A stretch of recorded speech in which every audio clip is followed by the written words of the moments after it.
All right, let's jump right into this. Today, we're exploring a seriously mind-bending thought experiment about one of our absolute oldest survival instincts. You know the feeling. It's that emotion you felt countless times, the one that makes your palms sweat, makes you second-guess yourself, and keeps you wide awake at 2 in the morning. But what if we could just turn it off? Seriously, what if humanity lost fear today? I want you to really put yourself in the driver's seat for this one. Imagine a utopian world where, completely out of nowhere, that tight knot of anxiety in your stomach just vanishes forever. Sounds pretty incredible, right? No more irrational phobias, no more social anxiety. But to truly understand what would happen next, we really need to walk through exactly how a day like this would unfold. It all starts with an eerily normal morning. Picture a perfectly ordinary Tuesday. The sun comes up around 6 a.m. By 7 a.m., millions of people are waking up, stretching, making their morning coffee. At 8 a.m., parents are rushing through the standard school drop-off routine, expecting just another totally typical day. But then, at exactly 8:17 a.m., fear completely disappears. Just like that, a 300 million-year-old emotion is gone. And the crazy part? Not a single person notices at first. Because, how do you instantly recognize the absence of something you've carried with you every single day of your life? Man, at first, the global reaction is just pure euphoria. Headlines would absolutely blow up declaring it the end of anxiety. Think about it. Suddenly, there's zero anxiety before stepping on stage for a huge presentation. No nervous sweating when asking someone out. People completely stop panicking about losing their money in the stock market. All over the globe, you'd see people casually walking away from toxic relationships without a second thought, or just finally quitting that job they've literally hated for years. Social media would go entirely viral with celebrations, and motivational speakers would be screaming that we finally unlocked our true human potential. It feels like an absolute paradise. But very quickly, a really stark contrast starts to form. On a personal, internal level, that liberating lack of anxiety feels absolutely amazing. But externally, it creates a massive, dangerous problem. A literal biological inability to perceive risk in the real world. This newfound freedom comes with a colossal hidden cost. And as the sun starts to set on that first day, that cost becomes undeniably clear to emergency rooms everywhere. To put into perspective just how incredibly fast things escalate in those first 24 hours, just consider the number 70. Imagine a teenager suddenly feeling totally invincible, just casually climbing a 70-story construction crane to film a video for social media. No ropes, no hesitation. Somewhere else in the world, a guy actually tries to pet a wild bear because, hey, it looks friendly enough. Experienced scuba divers start ignoring massive storm warnings, and drivers on the highway are literally accelerating instead of hitting their brakes when traffic stops. The thing is, people aren't deliberately trying to hurt themselves, they simply cannot feel danger anymore. Okay, so let's dive into the actual neuroscience of this brain glitch. When you see a fire, your amygdala intellectually recognizes that danger. It processes the raw facts perfectly well. But the emotional alarm system is completely broken, so that automatic impulse to run away, it completely fails. Imagine standing in front of a burning building and feeling exactly the same sense of calm as if you were watching a beautiful sunset. Your brain completely understands that the fire is hot and dangerous, but your body just doesn't care. And that brings us to this incredible quote from the source material that really hits the nail on the head. Fear is what turns "this is dangerous" into "I need to leave right now." This is absolutely crucial to understand. Knowledge without emotion is entirely powerless.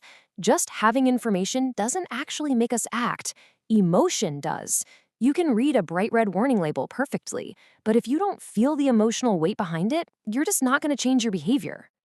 Now, what's truly terrifying is how fast this scales up from individual people to massive global systems. Within a matter of days, entire sectors just begin collapsing simultaneously. Look at finance. Stock traders start making reckless billion-dollar bets because they simply don't fear going bankrupt anymore. In aviation, you've got pilots pushing aircraft way beyond their safe operational limits. Everyday safety goes out the window. Parents stop worrying when their toddlers wander off in a crowded place. And crime? Criminals suddenly fear absolutely zero consequences. The entire world basically turns into a speeding car that has completely lost its brakes, and nobody realizes just how fast they're heading for a cliff. By day 5, society hits a really terrifying realization. We discover that laws are literally just words on paper. We all love to think that governments, police forces, and roles are what keep society held together, but what actually gives those words on a page their power? It's the invisible underlying force of fear, the fear of consequences, the fear of going to prison, the fear of getting caught. The second you remove that, the entire social contract just completely dissolves. And this dramatically, permanently changes the landscape of human conflict. Obviously, criminals become bolder than ever before. They're entirely unafraid of prison or even getting killed. But the flip side is that ordinary people change completely too. Victims suddenly refuse to hand over their wallets. Random witnesses walk directly into incredibly dangerous situations. Police officers rush blindly into armed confrontations without a second of hesitation. When both sides stop fearing the outcome, nobody backs down, ever. Violence doesn't just go up, it evolves into pure, unpredictable chaos. So naturally, governments desperately try to step in and restore some kind of order. They start blasting emergency broadcasts every single hour. Stay indoors! They're warning everyone about approaching hurricanes, raging wildfires, bridges that are about to collapse. But these warnings, they completely fail. Why? Because a warning only actually works when the person hearing it is capable of feeling fear. People hear the government broadcasts, they understand the words perfectly well, but they literally do not feel the urgency to protect themselves. Now, you might be looking at all this chaos and thinking, wow, everyone has just become so brave. But actually, this reveals a profound misconception we have about courage. True bravery is choosing to act despite feeling fear. It literally requires fear to be present.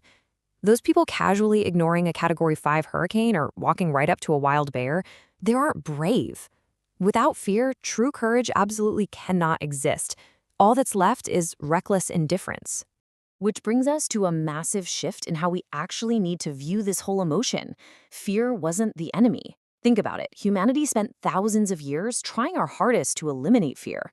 We built safer cities, engineered safer cars, developed modern medicines, created safe spaces. We've constantly treated fear as this annoying weakness that we need to overcome, like a heavy chain holding us back from greatness. But the truth? It was never an enemy. It was a bodyguard. For hundreds of millions of years, this invisible, built-in bodyguard is exactly what kept our ancestors alive. It is literally the only thing that stopped early humans from walking right off cliffs or eating weird poisonous plants. Every rapid heartbeat of panic, every single tiny moment of hesitation you feel, that wasn't a flaw. It was a highly tuned survival mechanism perfected by evolution. Let's fast forward on our timeline to week 3. We kicked off with global euphoria on day 1, descended into absolute societal chaos by day 5, and now, at week 3, scientists deep in a research lab make a really chilling final discovery. They stop looking at the chaotic masses outside and look back at decades of old neuroscience. Specifically, studies on rare neurological patients who naturally couldn't process fear emotionally. These patients understood danger intellectually but had zero emotional warning system. Suddenly, the scientists realized that those incredibly rare, extraordinary medical cases had just become the new normal baseline for the entire planet. And this brilliantly illustrates the real secret they uncovered. Fear isn't just an isolated feeling. It serves as the foundational anchor for our entire emotional spectrum. Look at this. Love exists so deeply because we fundamentally fear losing someone. Hope matters because we fear failure. Relief? That only happens because we first experience and survive danger. And courage, as we said, requires overcoming fear. Without fear holding it all down, the entire human emotional system completely loses its balance. It turns out fear is the ultimate protector of all these other beautiful emotions. So I really want you to ask yourself an incredibly stark question. What happens to a child standing right at the edge of a steep cliff? Normally, that panicked inner voice of fear screams at them to step back. But if that voice is gone forever, well, that isn't freedom. It's silence. A terrifying, incredibly dangerous silence. The invisible hand that reaches out to stop us from walking off the edge is just gone. And this realization explains exactly why our vast, complex systems, like insurance companies, financial markets, literally entire industries, crumbled so ridiculously fast in this thought experiment. Planning for tomorrow only matters if you are, on some level, afraid of what could happen. Civilization itself is built entirely on anticipating and preparing for worst-case scenarios. When the fear of the future vanishes, the future completely stops influencing the present. We stop preparing, we just become blind. Let's take a quick second to really absorb this quote because it is so powerful. Courage isn't living without fear. It's hearing fear, understanding it, and choosing to move forward anyway. This is the absolute ultimate takeaway from this explainer today. Fear isn't your weakness, it's not holding you back, it's the very foundation of your courage. The answer was never to try and erase your fear, but to actually listen to what it's trying to tell you. Which finally brings us to our conclusion here. If this bizarre day ever actually happened, the day humanity lost fear would not be the day we broke our chains. It wouldn't be the magical day we finally unlocked our ultimate potential and became an unstoppable species. No, it would be the day we simply stopped surviving. The very emotion we constantly push away, the feeling we often hate experiencing the most, is the exact thing that has been fiercely protecting us all along. So we've seen exactly what happens when we lose our oldest biological bodyguard. But honestly, it kind of leaves you wondering about the rest of the emotional ecosystem up there in your mind, doesn't it? What if humanity woke up without guilt? Or what if we lost empathy or memory? Every single emotion you have exists for a profound evolutionary reason. Which one do you think we could actually survive without? Think about that for a bit, and I'll see you in the next explainer.